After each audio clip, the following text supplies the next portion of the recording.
that Elon Musk, simply put, is an unpopular guy. He is political poison. Huge breaking news right now, folks, that has Donald Trump and White House officials reportedly fuming as his cabinet picks cripple him at the knees and sink his already well underwater ship. First, we have to talk about brand new polling that shows that Elon Musk is essentially becoming political poison after all of his recent shenanigans to Donald Trump and Republicans writ large. All the more reason why Trump backstabbed him behind closed doors today, which we made a video on here if you want to check it out. And then we'll break down a bombshell new report from Axios that goes into excruciating behind the scenes detail about how Trump and White House staff are fed up with RFK Jr. after a litany of scandals around his sluggish and essentially non-existent press shop have forced the White House to take over and basically try to do his press for him. And we've got all the juicy details of both of these sagas coming up in this video, so drop a like and subscribe to support the channel. Help us hit that 500,000 subscriber mark, and let's dive into Trump's ongoing clown cabinet debacle, starting with a breakdown of the rare win for Democrats in Wisconsin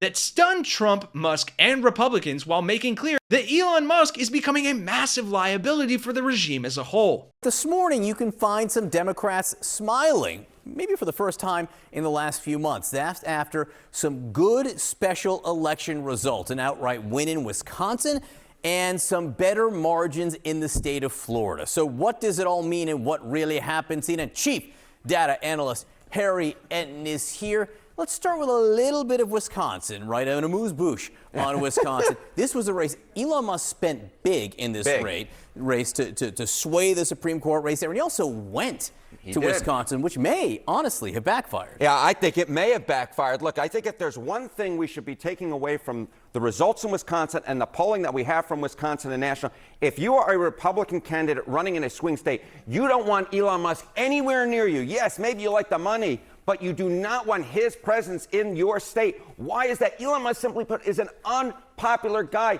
He is political poison. Look in Wisconsin, his net favorable rating, minus 12 points, 12 points underwater. That is an even worse number when you look nationally. Look at that. It's minus 17 points. So if there's one big lesson to take away from Wisconsin is Elon Musk does not help Republicans when he shows up. If anything, the data suggests that he hurts them. Republicans, stay clear of Elon Musk if you want to win in a swing state, at least in terms of his physical appearance in your state. And it's a valid warning that I hope Republicans don't take to heart, but they probably should, because it wasn't just even in Wisconsin that we started to see Republicans losing massive ground. All right, what did we see in terms of swings in Florida? What do we see in the terms of swings in Florida? You know, we were talking about Florida 6, and you can see it here. The election margins in the U.S. House District, you know, Donald Trump won the 6 by 30 points. Last night, what did we see? We saw the Republican Randy Fine win by 14. That's a swing of 16 points. But that's not anywhere near the swing we saw in Florida 1. Look at that. Donald Trump won it by 37 points. The Republican won last night, but only by 15. That's a 22-point swing. We're talking about an average 19-point swing from the baseline back in 2024 in just a matter of 4 or 5 months. These are massive shifts. These are massive shifts to the left. So a little bit of good news for Democrats there, though obviously I don't put much faith in polling. I think we actually need to do things on top of letting the Republicans screw up. But there is even more tangible evidence that they are continuing to screw up, and that it's pissing Donald Trump off to high heaven, and that it is drastically affecting their ability to govern. Case in point is this bombshell article from Axios today that details the abysmal job RFK Jr. is doing in his position. The White House is reportedly so frustrated by the lack of clear and fast communications by Health Secretary RFK Jr. and his agency that it has set up a parallel press shop, according to 5 Trump administration officials. The problem originally surfaced in February after it took 2 days for the Health and Human Services Department to acknowledge by tweet that a West Texas child had become the first person to die in the measles outbreak. He posted this days after the tragedy on X, I guess trying to bullet point the things the HHS was doing, but that wasn't good enough for White House officials, who then blamed Stephanie Speer, a Kennedy advisor for more than a decade who RFK Jr. has empowered as his deputy chief of staff and gatekeeper. White House officials apparently said the White House was like, where the is this statement? CNN was blaring this chyron about how Kennedy was silent and there was just nothing from the department because of Stephanie. Classic White House move, blame someone else, extra points if it's a woman. And the child had tragically already passed on February 26th. And that same day, Kennedy had minimized the measles outbreak during a cabinet meeting.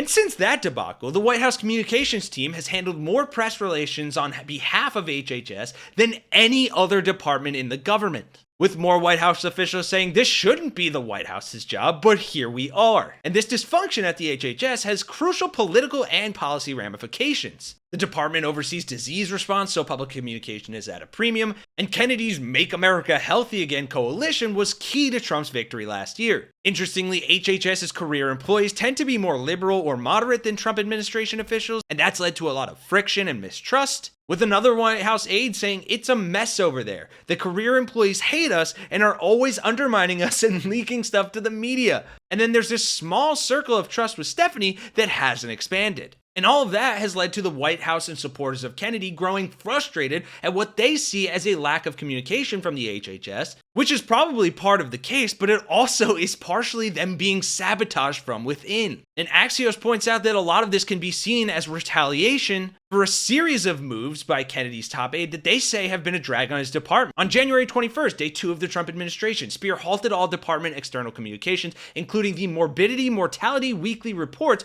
which notify clinicians about the spread of disease. On February 21st, Kennedy quietly canceled development of a fourth COVID vaccine, saving $230 million. White House officials wanted that information blasted out, but it wasn't publicized until days later in a leak to Fox News Digital. On March 2nd, 2 days after his tweet about the measles death, Kennedy finally penned a statement about the outbreak. And then that same day, he posted this on X about hiking in Coachella Valley. And the list goes on and on and on. And like I said, it's clear that this is obviously some part due to incompetence and Trump's picks just being bad at their jobs. But the silver lining is almost as much of it, if not more, is also because career bureaucrats are pushing back and fighting against the exact same people trying to sabotage the functioning of our government by sabotaging their ability to operate said government. I mean, it's a weird place to find ourselves in, that we are cheering for the saboteurs of the HHS and that they are the employees of the HHS, but that is where the story ends for now, and I'm curious to hear, what do you guys think? Of course, about Elon Musk and the effect he's having on Republicans and the regime, but also what do you think about this sabotage coming from within departments like the HHS and how that's disrupting Trump's ability to run a functioning government? To me, it seems like the last bit of resistance these people can do before they maybe get fired by Elon Musk or booted out for some other reason. And it just sucks that it's coming at the cost of the proper functioning of the HHS or the CDC, and that there will likely be very dire consequences. But that is where today's story ends. So thank you guys for watching. Drop a like, subscribe if you enjoyed the video. And for Really American, I'm Kenny Hesse. I'll see you guys in the next one. Elon Musk, simply put, is an unpopular guy. He is political poison.